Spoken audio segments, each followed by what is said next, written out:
या मालिकेच्या आजच्या भागात आपण पाहणार आहोत सावली आणि अमृता केक बनवण्यासाठी किचनमध्ये जातात. सावलीने जी आयडिया दिलेली असते त्यामुळे अमृता तिच्यावर खूपच खुश असते आणि तिचं कौतुक करत असते. मग त्यानंतर त्या दोघीजणी केक बनवायला सुरुवात करतात. अमृता सावलीला विचारत असते की तुला केक बनवता येतोय का? तर सावली म्हणत असते की बेकरीसारखा नाही, पण मी नेहमी अप्पूच्या वाढदिवसाला घरच्या घरी केक बनवायची. आणि ते ऐकून अमृता खुश होते. आणि मग त्यानंतर त्या दोघींचं बोलणं सुरू असताना अमृता सावलीला असं विचारते की तुझ्यामध्ये आणि सारंग भाऊजींमध्ये काही बिनसलं आहे का? तू त्यांच्याशी बोलत का नाही आहेस? पण सावली तो विषय टाळण्याचा प्रयत्न करते. मात्र अमृता तिचा हात काही सोडत नाही. ती सावलीला म्हणते की सावली प्लीज मला सांग नेमकं काय घडलंय. पण सावली म्हणत असते की वहिनी मी खरंच सांगते, सारंग सरांमध्ये आणि माझ्यामध्ये कोणतंही भांडण झालेलं नाही आहे, काही बिनसलेलं नाही आहे. तर अमृता विचारते की मग तू का बोलत नाही? तर सावली म्हणते की वहिनी ती खूप मोठी आणि किचकट गोष्ट आहे, मी तुम्हाला आत्ता खरंच नाही सांगू शकत, पण माझ्यावर विश्वास ठेवा. आणि ते ऐकून अमृता मग तिला जास्त काही प्रश्न विचारत नाही आणि त्या दोघीजणी केक बनवायला सुरुवात करतात. दुसरीकडे ती अस्मी ऐश्वर्याला म्हणत असते की या घरात काय सुरू आहे ना तेच मला कळत नाही. आता त्या सारंगने त्या नोकराला कंपनीमध्ये नोकरी दिली आहे, काय गरज आहे त्या सगदेवला कंपनीत इतक्या मोठ्या पगाराची नोकरी द्यायची? अशी कंपनी कोण चालवतं का? पण ते ऐकून ऐश्वर्या हसतच सगदेवचं ऑफर लेटर अस्मीला देते. त्यामुळे अस्मी अजून चिडून म्हणते की हे काय करताय तुम्ही? त्या सगदेवचं ऑफर लेटर मला का दाखवताय? ती सावली काही न करता सुद्धा सारंग तिच्यासाठी सगळं काही करतो आणि मी मात्र इतके प्रयत्न करून देखील काहीच उपयोग होत नाही. तो सारंग माझ्याकडे साधं बघत सुद्धा नाही. आणि हे जर सगळं असंच सुरू राहिलं ना तर लवकरच मला या घरातून बाहेर जावं लागेल. आणि ते ऐकून ऐश्वर्या म्हणते की हे बघ अस्मी तू काळजी करू नको, आपण आता हळूहळू एका एका माणसाचं मन जिंकायचा प्रयत्न करूयात. आणि एक गोष्ट लक्षात ठेव, शेवटी कासवच शर्यत जिंकतो, त्यामुळे आपण आता एकदम सावकाशपणे जाऊयात, एक एक प्लॅन करूयात. आणि त्यावर अस्मीसुद्धा हो म्हणते. दुसरीकडे तारा तयार होत असते तितक्यात भैरवी त्या ठिकाणी येते. ताराला पाहून ती खुश होत म्हणते की तारा आपल्या वजे घराण्याचा वारसा खूप मोठा आहे आणि त्यात सगळ्यात महत्त्वाचं नाव आहे तारा वजे. आपल्या वजे घराण्याचा वारसा आता तुलाच पुढे घेऊन जायचा आहे. आणि त्यावर तारा हो म्हणते. भैरवी तिला समजावत असते आणि त्याच वेळी नेमका ताऱ्याच्या फोनवर एक मेसेज येतो. त्यामुळे भैरवीचा चेहराच पडतो आणि मग ती ताराला पुन्हा एकदा धमक्या द्यायला सुरुवात करते. ती म्हणत असते की तारा तू कोण आहेस, तुझ्याकडे काय आहे हे तुला कायम लक्षात ठेवायलाच हवं. अशी एकही चूक तू करू नकोस ज्यामुळे तुझं सगळं करिअर संपून जाईल. तर दुसरीकडे सोहम आणि बबलू राजकुमारला मदत करण्यासाठी ग्रीटिंग कार्ड बनवत असतात. आणि त्यासाठी मग ते दोघेजण राजकुमारचे आणि इतर सगळ्यांचेच लहानपणीचे फोटो पाहत असतात आणि एकमेकांची थट्टा मस्करी करत असतात. त्यानंतर सोहम त्याने तारासाठी जे ग्रीटिंग बनवलेलं असतं ते बबलूला दाखवतो. तर बबलू डोक्यालाच हात लावतो. त्यांचं ते सगळं काम सुरू असतानाच अस्मी त्या ठिकाणी येते.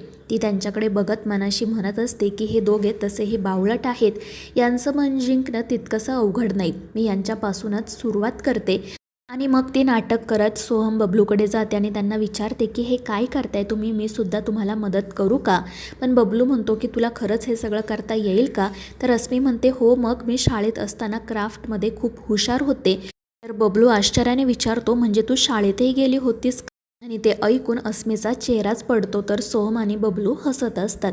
आणि मग त्यानंतर ते दोघेजण मुद्दाम असं म्हणू लागतात की जर आईला समजलं की आपण राजकुमार दादाला मदत केली आहे तर ती आपल्याला घराबाहेर काढेल. आणि तिला जर हे समजलं की आपल्याला या अस्मीने मदत केली आहे तर मग ती तिला देखील या घराच्या बाहेर काढेल. आणि हे ऐकून अस्मी घाबरते आणि त्यांना मदत न करताच पटकन तेथून पळून जाते. हे दोघेजण मात्र हसत असतात. दुसरीकडे भैरवी ताराला समजावत असते. तिला म्हणत असते की त्या दिवशी तू खूप निराश झाली होतीस हे बघितलंय मी, पण यापुढे असं होऊन चालणार नाही. मला माहिती आहे तुझ्याकडे टॅलेंटची थोडी कमी आहे आणि ही गोष्ट मी आता ॲक्सेप्ट केली. मला त्याच्याशी काही प्रॉब्लेम नाही आहे, पण आता एक गोष्ट लक्षात ठेव, ज्या लोकांकडे भरभरून टॅलेंट आहे ना त्यांचा तू तुझ्या फायद्यासाठी वापर करून घ्यायला शिक, तरच तू कायम टॉपवर राहशील. आणि भैरवीच्या या सगळ्या बोलण्यामुळे तारावरचं टेन्शन अजूनच वाढतं. ती भैरवीला म्हणत असते की आई मला या सगळ्याचा ना खूप कंटाळा आला आहे. आणि ते ऐकून भैरवी खूप चिडते. दुसरीकडे ऐश्वर्या सगदेवला आणि सावलीला तिच्या खोलीत बोलावून घेते. ती सखदेवला म्हणत असते की आता सारंगने तुला कंपनीमध्ये ऑफर दिल्यामुळे तू या घरचा नोकर राहिलेला नाही आहेस, त्यामुळे आता आपल्याला काही फॉर्मॅलिटीज पूर्ण कराव्या लागतील, काही डॉक्युमेंट्सवर तुला सह्या कराव्या लागतील. आणि त्यावर सखदेवसुद्धा हो म्हणतो आणि मग ऐश्वर्या त्याला एक फाईल देते आणि त्या फाईलवर सही करायला सांगते. सखदेव सही करतो तर विटनेस म्हणून ती सावलीलासुद्धा सही करायला सांगते. नाईलाजाने सावलीसुद्धा सही करते आणि मग ते तेथून निघून जातात. ऐश्वर्या मात्र हसतच ती फाईल पाहत असते, कारण तिने एक पेपरमध्ये ठेवून सावलीची एका कोऱ्या कागदावर सही घेतलेली असते आणि तिला त्या सहीचा चुकीचा वापर करायचा असतो. दुसरीकडे तिलोत्तमा, नील, सारंग आणि ऐश्वर्या यांच्याशी बिझनेसविषयी बोलत असते. नवनवीन डिसिजन्सविषयी ते बोलत असतात आणि त्याचवेळी राजकुमार त्या ठिकाणी येतो. तो तिलोत्तमाला म्हणतो की आई, मला तुझ्याशी बोलायचं आहे. तर तिलोत्तमा म्हणते की हे बघ राजकुमार, इथे आम्ही सगळेजण बिझनेसविषयी बोलतोय, घरगुती गप्पा मारत नाही आहे, त्यामुळे आपण नंतर बोलू. पण राजकुमार म्हणतो की आई प्लीज एकदा माझं ऐकून घे ना गं. पण तिलोत्तमा रागातच तेथून जाण्यासाठी निघते. मात्र राजकुमार तिला थांबवतो. तो रडतच म्हणत असतो की आई मला माफ कर, मला मान्य आहे माझ्याकडून खूप मोठी चूक झाली, मी त्या मुलीसोबत तसं बोलायला नको होतं, पण तेव्हा मला काय झालं होतं मला खरंच माहीत नाही गं, पण तू प्लीज एकदा मला माफ कर, मी पुन्हा अशी चूक नाही करणार. पण तिलोत्तमा त्याच्याकडे पाहतही नाही आणि त्यामुळे राजकुमार रडू लागतो आणि शेवटी नाईलाजाने तो तेथून जाण्यासाठी निघतो. तोपर्यंत घरातील इतर सगळेजण देखील तेथे आलेले असतात आणि हे सगळं पाहत असतात. पण राजकुमारला जाताना पाहून तिलोत्तमा त्याचा हात पकडते आणि त्याला थांबवते आणि मग त्याने जे ग्रीटिंग आणलेलं असतं ते ग्रीटिंग तिलोत्तमा पाहू लागते. राजकुमारने आपल्यासाठी इतकं छान ग्रीटिंग बनवलं आहे, त्यावर सॉरी लिहिलं आहे, हे पाहून तिलोत्तमाला तर खूपच आनंद होतो. नकळतपणे तिचे डोळे भरून येतात आणि मग ती ते ग्रीटिंग बघायला सुरुवात करते. त्यात राजकुमारने त्याचे आणि तिलोत्तमाचे लहानपणीचे फोटो चिटकवलेले असतात आणि ते सगळे फोटो बघून तिलोत्तमाच्या सगळ्या जुन्या आठवणी जाग्या होतात. ती खूप खुश होते आणि मग सारंग त्या ठिकाणी येतो आणि एका फोटोमागची गोष्ट तिलोत्तमाला सांगू लागतो. तो म्हणत असतो की आई, हा तोच फोटो आहे ना जेव्हा दादा सायकल चालवायला शिकवला होता, बाबांनी मला सांगितलं होतं. तर तिलोत्तमा ही हसतच हो म्हणते.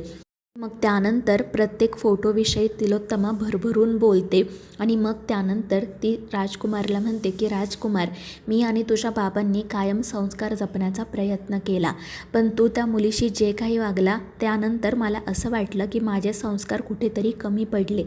मी खूप घाबरले होते, मला असं वाटत होतं की आता सगळं संपलं आहे. मात्र त्यावेळी राजकुमार रडतच म्हणतो की नाही गाई, तुझे संस्कार कधीच कमी पडणार नाही. मी कान पकडून तुझी माफी मागतो, माझ्याकडून आता जी चूक झाली ना ती पुन्हा आयुष्यात होणार नाही. आणि तो पुन्हा रडू लागतो. तर तिलोत्तमा त्याला मिठी मारत म्हणते की राजकुमार रडू नको, मी तुझी धडपड बघते ना, गेल्या अनेक दिवसांपासून तू मला सॉरी म्हणण्यासाठी जे प्रयत्न करतोयस ना ते बघून मला समजलं आहे, जे काही घडलं आहे त्याचा तुला पश्चात्ताप होतोय आणि यातूनच तुझ्यावर असणारे संस्कारही दिसून येतात. मी तुला माफ केलं बाळा. आणि ते ऐकून राजकुमाराचा आनंद तर गगनात मावेनासा होतो. घरातील सगळेजण खूप खुश होतात. पण त्यावेळी सोहम आणि बबलू आनंदाच्या भरात म्हणतात की सावली वहिनीची आयडिया वर्क झाली आणि ते पाहून तिलोत्तमाचा चेहराच पडतो. ती रागातच सावलीकडे पाहू लागते, त्यामुळे सगळेच घाबरतात. ऐश्वर्या आणि अस्मी मात्र हसत असतात. तर मित्रांनो, या मालिकेच्या पुढील भागांच्या अपडेटसाठी आपल्या चॅनेलला सबस्क्राईब करा.